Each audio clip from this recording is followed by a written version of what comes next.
Hello guys, नमस्ते। स्वागत है आप सभी का एक बार फिर मेरे यूट्यूब चैनल गुढ़ाई क्लासेस पर।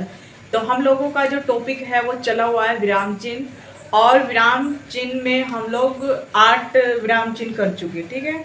आज हम लोग लेते हैं जहाँ तक हम कर चुके उससे नेक्स्ट विराम चिन्ह, ठीक है। चलिए, तो बिना किसी देरी के हम लोग स्टार्ट करते हैं। चलिए, तो जो आज का हमारा विराम चिन्ह है ये इसका नंबर है 9, यानी कि 9वां जो विराम चिन्ह है। देखते हैं, इसको बोलते हैं हम उद्धरण चिन्ह या अवतरण चिन्ह।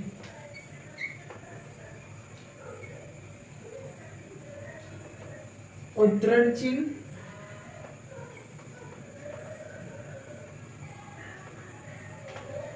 या अवतरण चिन्ह। अवतरण चिन्ह देखिए भैया किस तरीके से होता है।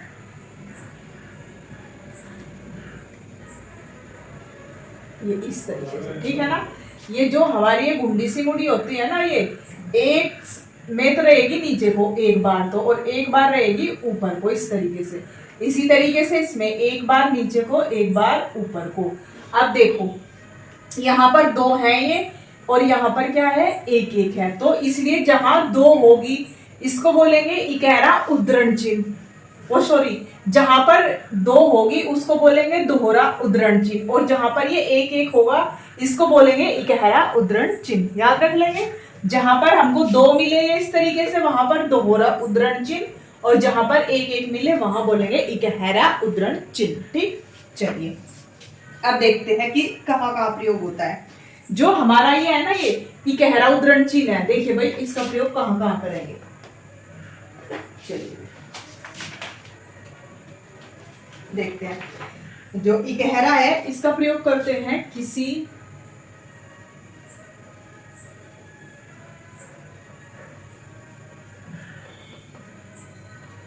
शब्द, वाक्यांश,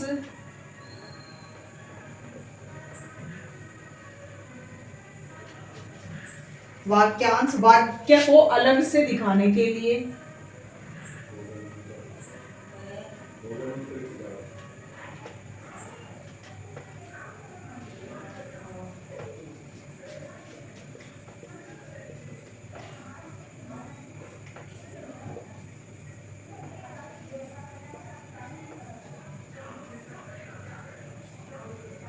वाक्य को अलग से दिखाने के लिए लेखक या कवि का नाम,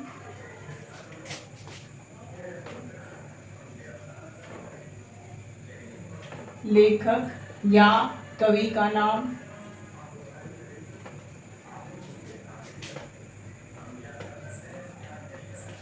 ठीक है। कोई शीर्षक,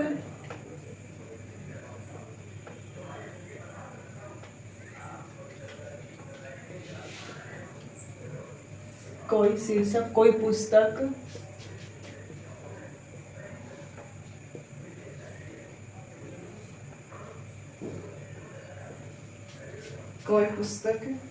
या फिर किसी समाचार पत्र का नाम,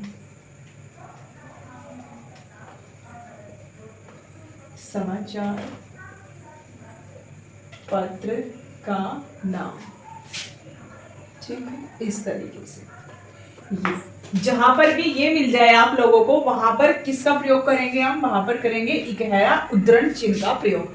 जैसे यहाँ पे देख लो आप एग्जाम्पल में, जैसे किसी समाचार पत्र का नाम लिख दूं मैं यहाँ पे, दैनिक जागरण। दैनिक जागरण, ठीक। हम इसको बंद कर देंगे इस तरीके से, ठीक है। एक में ये गोल गोल नीचे को करते हैं तो एक में ऊपर की तरफ। अब जैसे मैं यहाँ पे लिख दूं, जैसे हो गई हमारी क्या,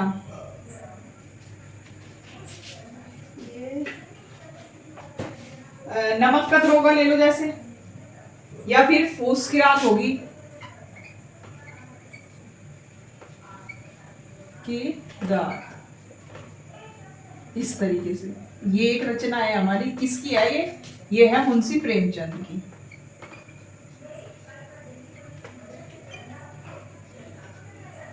मुंशी प्रेमचंद, इस तरीके से कर देंगे इनको, ठीक है, इस तरीके से याद रखेंगे, इस तरीके से होगा, ठीक है। तो जहां पर भी हमको ये मिले इस तरीके से, वहां पर करेंगे हम इकहरा उद्धरण चिन्ह का प्रयोग। अब देखते हैं हम दोहरा उद्धरण चिन्ह का प्रयोग कहां करेंगे।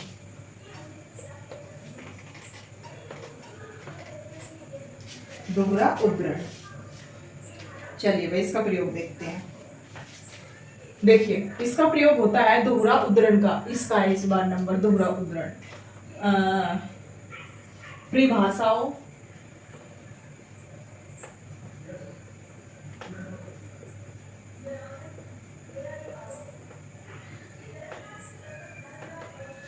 परिभाषाओं, प्रत्यक्ष कथनों,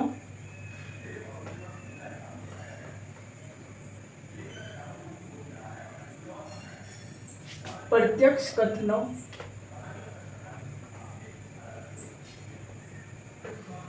और कहावतों, कहावतों, प्रसिद्ध पंक्तियों,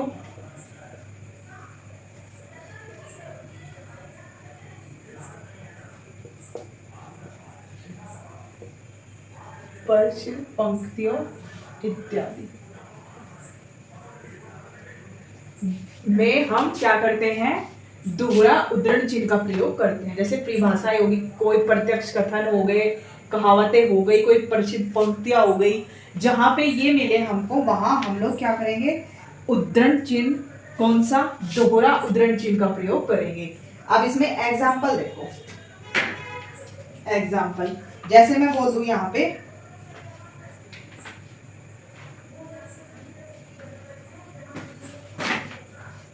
देखिए भाई, जैसे सक्सेना ने ठीक कहा था, कुछ भी,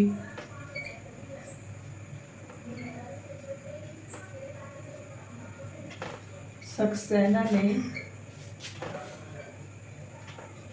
ठीक कहा था, ठीक कहा था, क्या कहा था, यानी कि इसके द्वारा कही हुई ये कहावत हो गई। धीरे धीरे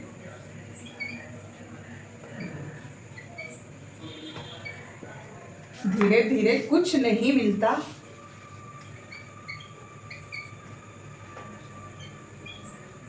कुछ नहीं मिलता, केवल या फिर सिर्फ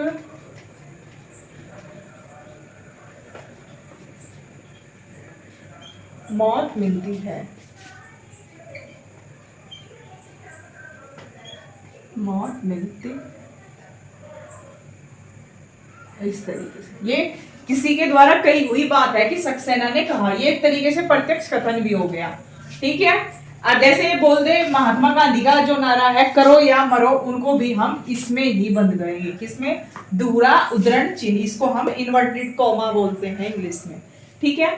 इस तरीके से प्रयोग होंगे हमारे उद्धरण चिन्ह। चलिए भाई अब लेते हैं हम नेक्स्ट।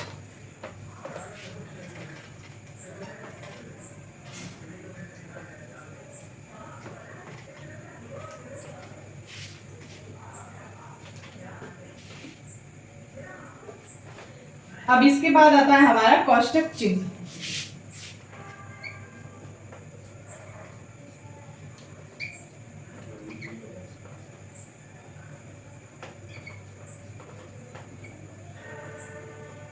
देखिए कोष्टक चिन्ह किस किस प्रकार के होते हैं, एक ऐसे होगा, एक ऐसे होगा, एक ऐसे होगा, ये इसको हम बड़ा कोष्ठ बोलते हैं, इसको मंझला कोष्ठ बोलते हैं, इसको छोटा कोष्ठ बोलते हैं।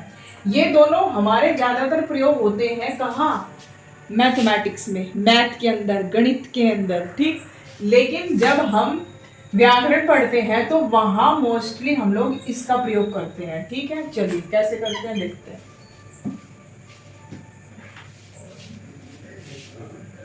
देखो इसका सुन लो आप लोग, मैं एग्जाम्पल दे दूंगी, वो कर लियो आप लोग। वाक्य में प्रयुक्त पद विशेष का अर्थ अच्छी तरह स्पष्ट करने के लिए, वक्ता के मनोभाव को स्पष्ट करने के लिए कोष्टक चिन्ह का प्रयोग किया जाता है। कैसे, देखो जैसे एक बार और बोल देती हूं मैं, आप लोग लिख लेना। वाक्य में प्रयुक्त पद विशेष का अर्थ अच्छी तरह स्पष्ट करने के लिए, बातों के मनोभाव को स्पष्ट करने के लिए कोष्टक चिन्हों का प्रयोग किया जाता है। देखो इसका एग्जाम्पल देखो, आप एग्जाम्पल से अच्छी तरह समझ जाओगे।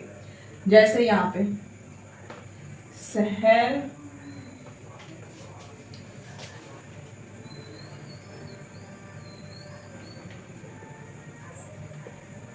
होते ही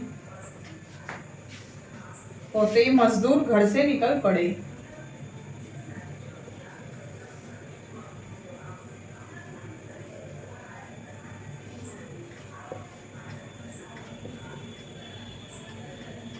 मजदूर घर से निकल पड़े। अब देखो इसमें हम लोग कोष्टक चिन्ह का कैसे प्रयोग करेंगे भाई। देखिए जैसे ये सैर हो गई, अब हम इसको पोस्ट में लिखकर इसका अर्थ बता सकते हैं कि इसको क्या बोलते हैं, सुबह है। ठीक है, इस तरीके से कोष्टक चिन्ह का प्रयोग होता है। एक और एग्जांपल लो आप लोग, जैसे भगत सिंह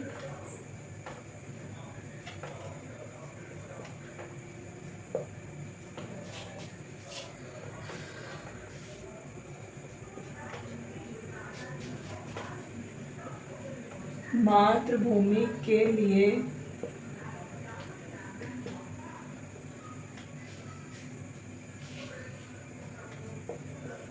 मैं अपना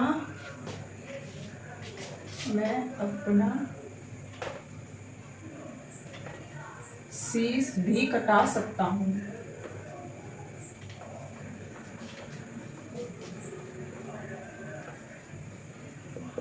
ठीक है, देखिए इसमें कोष्टक चिन्ह का कैसे प्रयोग करेंगे। भगत सिंह ने उत्तेजित होकर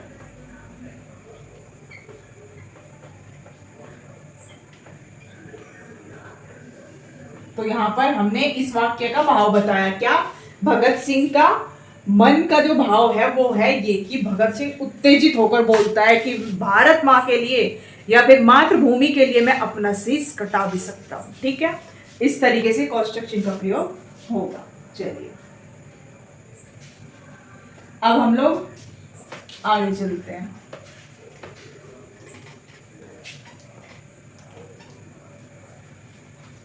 कोष्टक चिन्ह के बाद आता है हमारा विवरण चिन्ह।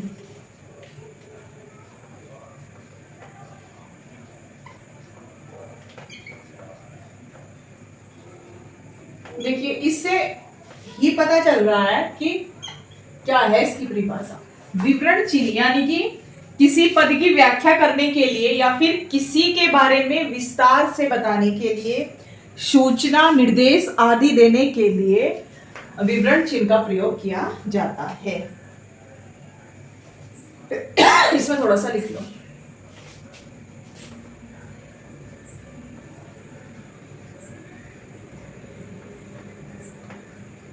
किसी पद की व्याख्या करने के लिए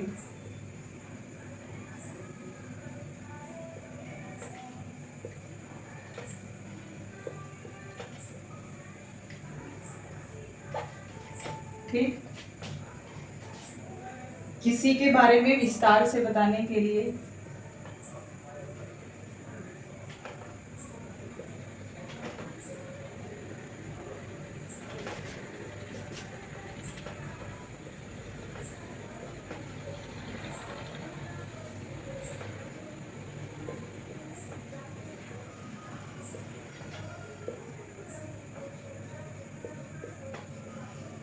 किसी के बारे में विस्तार से बताने के लिए, इसके बाद होता है सूचना के लिए,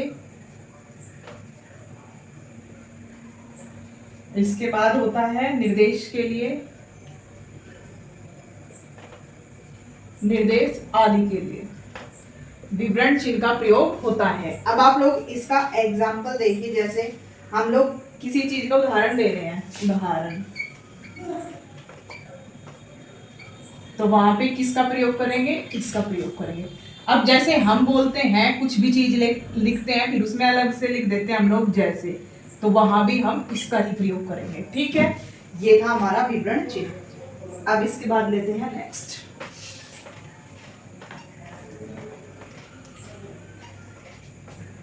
विवरण चिन्ह के बाद आता है हमारा विस्मरण चिन्ह।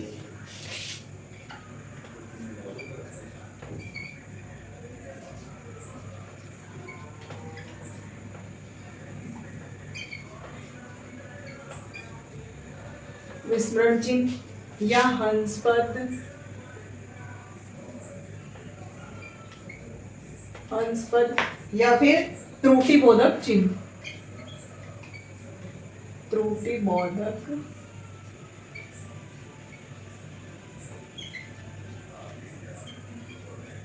त्रुटिबोधक चिन्ह। इसको हम लोग ऐसे प्रदर्शित करते हैं, इससे प्रदर्शित किया जाता है।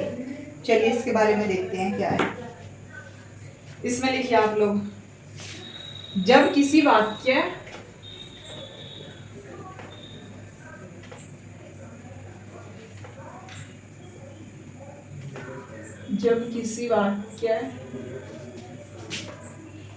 कोई शब्द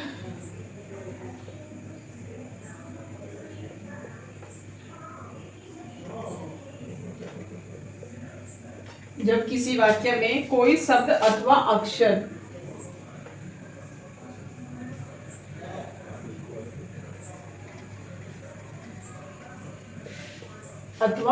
लिखने से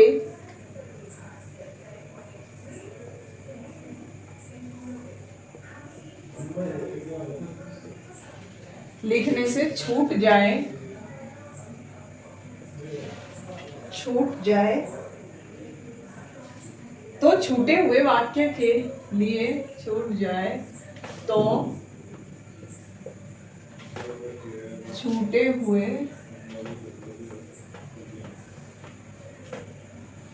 वाक्य के लिए हंस पद का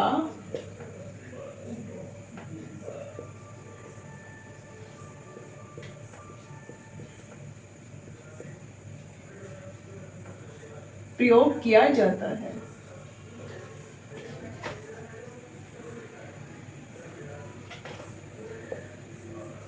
इस तरीके से। अब इसका एग्जाम्पल देखिए, एग्जाम्पल क्या है इसका।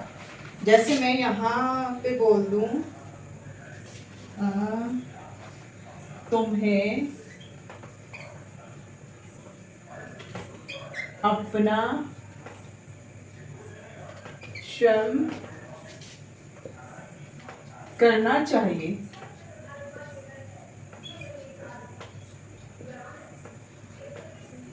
देखिए भाई, अब इसको पढ़ के देखो, एक तरीके से अधूरा वाक्य लग रहा है ना, कि जैसे इसमें कुछ छूटा हुआ है, कुछ त्रुटि हुई है इसमें। तुम्हें अपना श्रम करना चाहिए। क्या करना चाहिए? श्रम।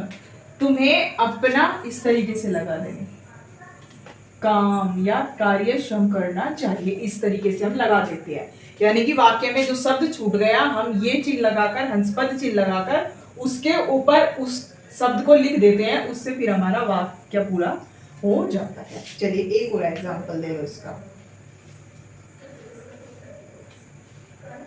जैसे बोल दो मैं माता जी के साथ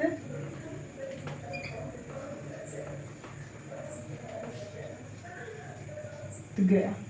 अब देखो, पढ़ के देखना इसको। मैं माता जी के साथ गया, कुछ छूटा हुआ है ना, कुछ अधूरा लग रहा है ना, तो हम इसको नीचे भी लगा देते हैं ऐसे, बाजा। ठीक, इस तरीके से भी हम इसको लिख सकते हैं। ठीक है, तो यहाँ तक हमारा विराम चिन्ह हुआ। इसके बाद लेंगे नेक्स्ट क्लास में। तब तक के लिए बाय बाय।